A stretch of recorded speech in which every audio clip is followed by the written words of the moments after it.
Hey everybody, welcome to LegalSpeak. I'm Patrick the Law Morris. This is going to be a sort of short-form video essay series in which I talk about the games and aspects of the gaming industry that interest me. This will be almost entirely opinion-based, so make sure to join in on any discussion you would like to have. I don't know exactly what I hope to accomplish with this series of videos, or if I will enjoy making them at all, but here we go. Let's talk about Prey 2017. In a nutshell, we need more games like Prey. From the outset, Prey plays and feels like a game from a forgotten era.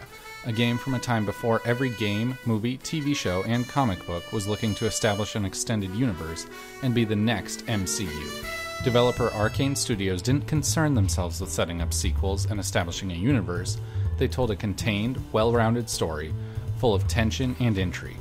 As a standalone game, and in spite of its flaws, Prey excels at what it does and makes for a solid experience from start to finish.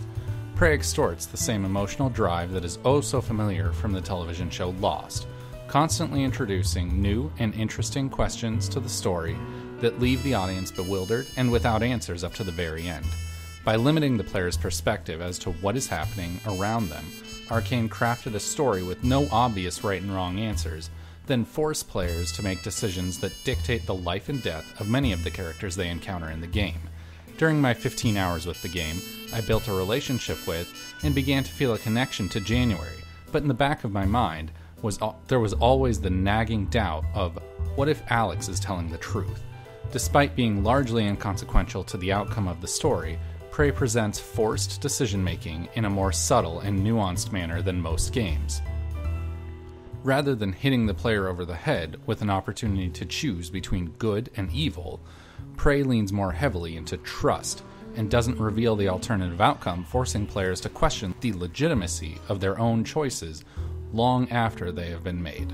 Where Prey is at its strongest, however, is in the storytelling through world building. The space station players spend so much time exploring has a complex and intricate backstory involving an alternate history in which President John F. Kennedy wasn't assassinated and lived on to facilitate the United States' conquering of the final frontier.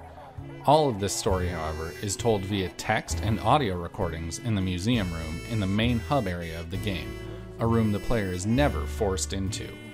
This level of attention to detail and commitment to crafting a living and breathing world makes Talos 1 one of the most integral characters of the entire experience. Rich history, individual fleshed-out characters, and a feeling of the space station being truly a place that housed a thriving society, all combined with a more true-to-life, late 70s, early 80s aesthetic, makes Talos 1 a video game setting that will continue to stand out in my mind, and others will undoubtedly be compared to in future titles.